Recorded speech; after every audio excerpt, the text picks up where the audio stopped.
Assalamualaikum warahmatullahi wabarakatuh. Kita lanjutkan pembelajarannya yaitu pada matematika wajib pada kelas 12 IIS. Ini yang C, yang sebelumnya yang A itu mengenai beberapa istilah dalam statistik. Yang B-nya itu mengenai penyajian data, dan ini yang C-nya adalah ukuran pemusatan data.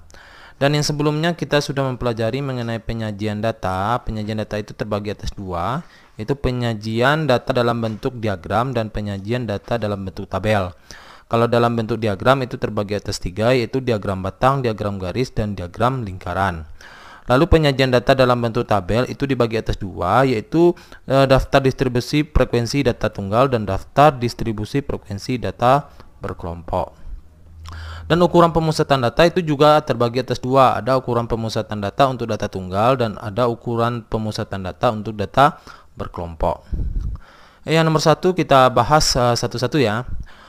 Sebelum kita untuk memasuki ukuran pemusatan data, coba kita lihat dulu ya. Nilai statistik yang dapat menggambarkan keadaan suatu data antara lain adalah rataan hitung atau min. Rataan hitung ini biasanya sering kita temukan untuk mencari jumlah nilai rata-rata ya, atau dalam bahasa kitanya adalah rata-rata. Lalu ada modus dan ada namanya median dengan menyatakan ukuran pemusatan data. Yang nomor satu kita masuk itu ukuran pemusatan data untuk data tunggalnya dulu ya. Untuk data tunggal yang A kita bahas itu rataan hitung dulu atau min, atau dalam bahasa kitanya adalah nilai rata-rata. Rataan hitung adalah jumlah semua data dibagi dengan banyaknya data. Ini caranya mencari semua data kita jumlahkan lalu kita bagi dengan kita hitung banyaknya data, kita bagi dengan banyaknya data. Kita misalkan suatu data kuantitatif terdiri atas data yaitu sebagai ini X1 ini sebagai data 1 misalnya. X1, X2, X3 dan seterusnya sampai diakhiri dengan kita lambangkan dengan Xn.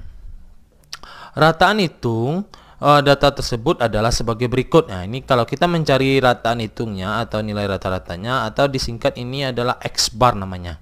Rataan hitung atau X bar sama dengan X1 ditambah dengan X2 ditambah dengan X3 ditambah sampai dengan Xn, yang data yang tadi kita jumlahkan, kita bagi dengan banyaknya data. Ini kalau kita hitung 1, 2, 3 sampai N ya, kita bagi dengan N. Kalau 3 berarti kita bagi 3, kalau 10 datanya berarti kita bagi 10. Itu rumus untuk mencari rataan hitung.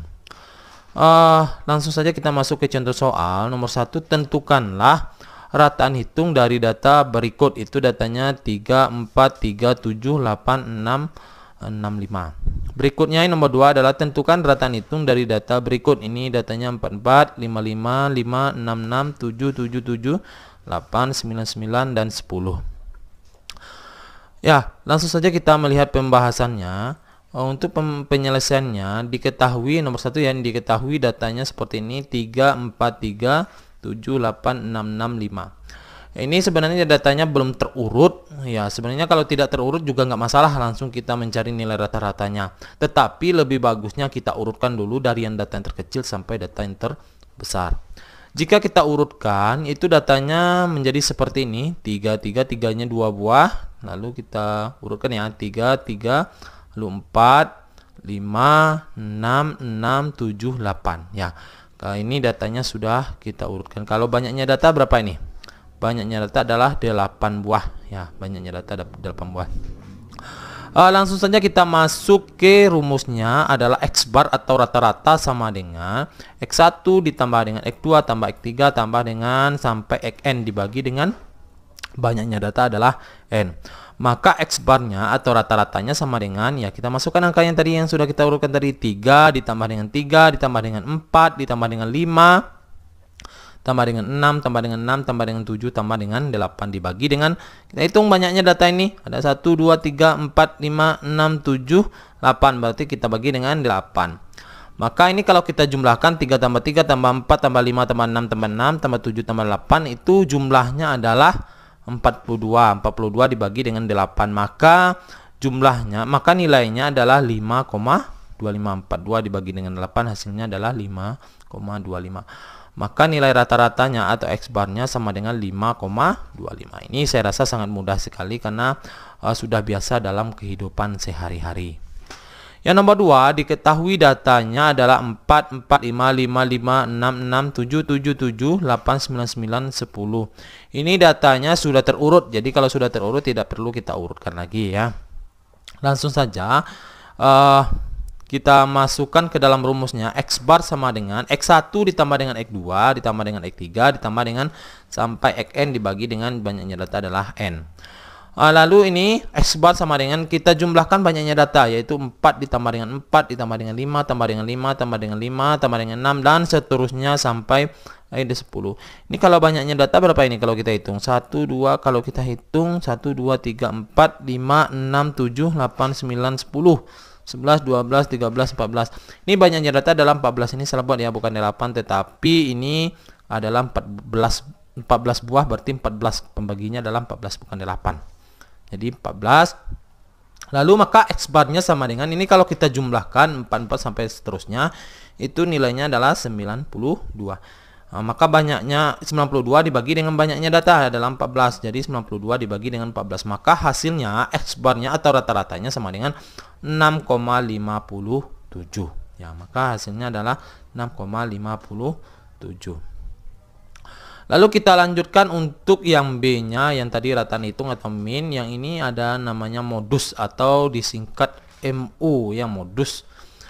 Coba kita lihat penjelasannya. Modus adalah nilai data yang paling banyak frekuensinya atau data yang sering muncul. Jadi data yang paling dominan, data yang sering muncul atau data yang paling banyak frekuensinya.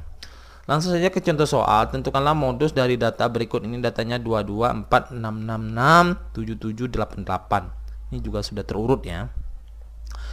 Jadi yang belum terurut kita urutkan dulu, itu tugas kita ya. Nomor 2 itu tentukan modus dari data berikut 1, 3, 8, 5, 5. Ini belum terurut, ini 6, 1, 2, 2 dan seterusnya. Nomor 3 adalah tentukan modus dari data berikut 1, 1, 2, 2, 4, 4, 7, 7. Ini juga sudah terurut. Maka penyelesaiannya kita mencari modus atau data yang banyak frekuensi atau data yang sering muncul ya, atau data yang paling dominan. Ini diketahui datanya adalah 22, 4, 6, 6, 6, 7, 7, 8, 8. Ini yang paling dominan, yang paling banyak muncul adalah angka 6. Ya ini, kalau 6-nya paling banyak ada 6-nya ada 3. Kalau 2-nya cuma 2, kalau 7-nya cuma 2, 8-nya juga cuma 2. Maka modusnya atau MO-nya sama dengan 6. Ya kan sangat mudah sekali, kita perhatikan saja angka yang paling banyak muncul. Yang nomor 2 diketahui datanya 1, 3, 8, 5, 5, 6, 1 dan seterusnya. Ini belum terurut. Kalau kita urutkan lebih mudahnya kita urutkan jadi nampak mana yang angka yang paling banyak. Jika sudah diurutkan bentuknya seperti ini, 1, 1, 2, 2, 2, 3, 4, 5, 5, 5, 6, 8. Lalu yang ini yang paling banyak muncul angka berapa? Ya. Kalau kita lihat ini modusnya atau MO-nya ada 2 buah ya.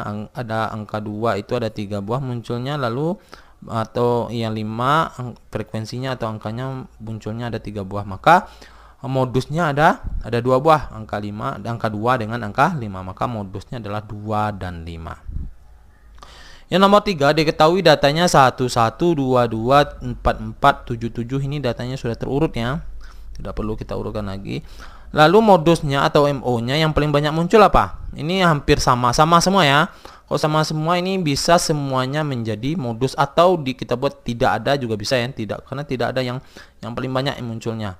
Atau tidak ada, atau semuanya kita buat 1, 2, 4 dan 7 juga bisa. Ini saya buat tidak ada. Ini sebenarnya karena tidak ada yang paling banyak muncul di sini karena semuanya sama. Ya. Itu mengenai modus. Dan berikutnya yang C ada namanya median. Ya, tadi yang A-nya adalah rataan hitung atau rata-rata, yang B-nya adalah modus atau data yang paling banyak muncul, yang C-nya adalah median atau ME.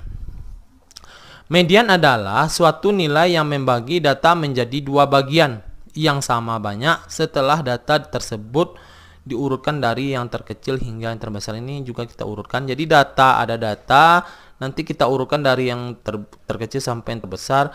lalu kita bagi menjadi 2. Data yang di tengah-tengah itulah yang pembagi menjadi 2 itulah yang disebut dengan median data. Data dibagi menjadi 2 bagian. Ya. Langsung misalkan terdapat data X1, X2, X3 dan seterusnya sampai Xn dengan X1-nya lebih kecil dari X2 ya. Ini kita urutkan ya. Dari yang terkecil, lebih besarnya X2, X3, kecil lagi sampai Xn. Lalu jika n-nya atau jumlahnya, kalau ini berbeda ya, kalau ganjil bagaimana lagi kita mencarinya, dan genap berbeda lagi.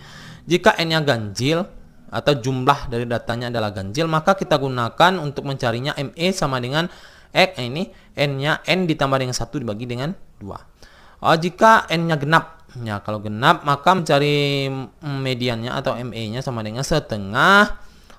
Lalu kita cari dalam kurungnya adalah X n-nya banyaknya data, n dibagi dengan 2 ditambah dengan X n dibagi dengan 2 ditambah dengan 1. Ya.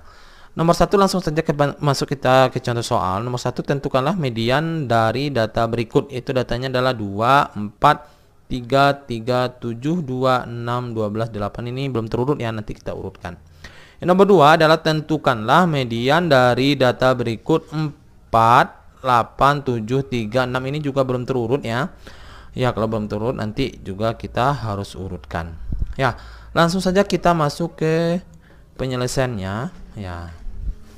Kalau penyelesaiannya diketahui data adalah 2, 4, 3, 3, 7, 2, 6, 12, 8 ya. Kalau kita urutkan, maka jika kita urutkan jadinya 2, 2, 3, 3, 4, 6, 7, 8, 12. Ini kalau kita hitung jumlahnya berapa ini? Atau n-nya adalah 9 ya. 1, 2, 3, 4, 5, 6, 7, 8. 1, 2, 3, 4, 5, 6, 7, 8, 9 ya. Jadi datanya adalah 9. Kalau 9 berarti datanya adalah ganjil. Kalau ganjil sebenarnya bisa langsung kita tebak kalau data yang tidak terlalu banyak. Ini langsung kita tebak kalau 9 ganjil ya, kita cari titik tengahnya. Titik tengahnya berarti 4, maka mediannya adalah 4 ya. Itu sangat gampang. Kalau kita mencari dengan rumus juga bisa. Kalau kita ini kita langsung nebak ya, kalau dia ganjil titik tengah saja, titik tengahnya adalah 4, langsung bisa kita tebak. Kalau mencari konsep yang tadi bisa juga ME sama dengan X. Ini konsepnya ada n ditambah dengan 1 dibagi dengan 2. Ya, karena n-nya adalah 9, maka 9 tambah 1 bagi dengan 2. Maka X-nya adalah 10. 9 tambah 1 berarti 10. 10 bagi 2 berarti 5. Kita hitung X-nya 5. X 5. 1, 2, 3, 4, 5. Maka posisinya adalah di 4 ini sebagai X 5. Maka mediannya adalah 4. Nah, ini kalau kita coba langsung aja yang tertengahnya. Yang tertengahnya adalah 4. Jadi ada 2 cara. Bisa kita menggunakan rumus, lalu juga bisa langsung kita menebak. Tetapi lebih gampangnya kalau datanya sedikit, lebih mudah kita menebaknya. Itu sulit kalau datanya banyak, itu yang sulitnya. Nomor 2, diketahui datanya adalah 4, 8, 7, 3, 6, 7 dan seterusnya sampai di akhirnya 1. Kalau kita urutkan yaitu 1, 2, 3, 4, 6, 7, 7, 8, 8, 9. Kalau kita hitung banyaknya data berapa ini? Kalau kita hitung 1, 2, 3, 4, 5, 6, 7, 8, 9, 10. Maka n-nya adalah 10. Banyaknya data adalah 10. Lalu yang ini kalau kita mencari manual, ini kalau datanya sedikit berarti yang tertengahnya berapa ini? Antara 6 dengan 7 karena dia genap ya. Antara 6 dengan 7 ya. Kita hitung aja antara 6 dengan 7, bisa kita mencari ini rata-ratanya. 6 ditambah dengan 7 dibagi dengan 2. Itu cara gampangnya ya. 6 ditambah dengan 7 dibagi dengan 2. 6 tambah 7 berarti 13 dibagi dengan 2 berarti 6,5. Itu makanya 6,5. Ya tidak perlu kita mencari rumus yang sepanjang ini lagi. Yaitu kalau datanya sedikit, kalau datanya banyak ya harus kita menggunakan rumus yang seperti ini. Kalau kita menggunakan rumus, ya rumusnya tadi yaitu ME sama dengan 1/2. Ini dalam kurungnya adalah XN dibagi dengan 2 ditambah dengan X. Ini N dibagi dengan 2 ditambah dengan 1. Maka sama dengan 1/2. N-nya adalah 10. Berarti X 10 bagi 2 ditambah dengan 10 bagi 2 ditambah dengan 1. Sama dengan 1/2. Ini X-nya 10 bagi 2 berarti X 5 ditambah dengan 10 bagi 2 berarti 5. 5 tambah 1 berarti X 6. Sama dengan 1/2. X 5-nya 1, 2, 3, 4, 5. 5 berarti 6. Berikutnya X 6-nya berarti 1, 2, 3, 4, 5, 6. Berarti nilainya adalah 7. Maka sama dengan 1/2. Dalam kurungnya 6 tambah 7 berarti 13. Setengah dikali dengan 13 akhirnya 6,5 ya. 6,5. Ya, sebenarnya lebih gampang kita menebak ya. Kita cari antara 6 dengan 7, berarti 6 tambah 7 dibagi dengan 2. Kita cari nilai rata-ratanya. Ya, sangat mudah sekali sebenarnya kalau kita mencari manual ini ya. Ya. Mungkin itu yang dapat saya sampaikan mengenai penyajian data. Ya, penyajian data untuk data tunggal, yaitu dari rataan hitung, modus, dan median. Mungkin dalam penyampaian saya ada yang salah, saya mohon maaf. Kalau ada pertanyaan dan ada yang belum jelas yang perlu ditanyakan, boleh diisi pada kolom komentar atau langsung ke WA juga bisa ya.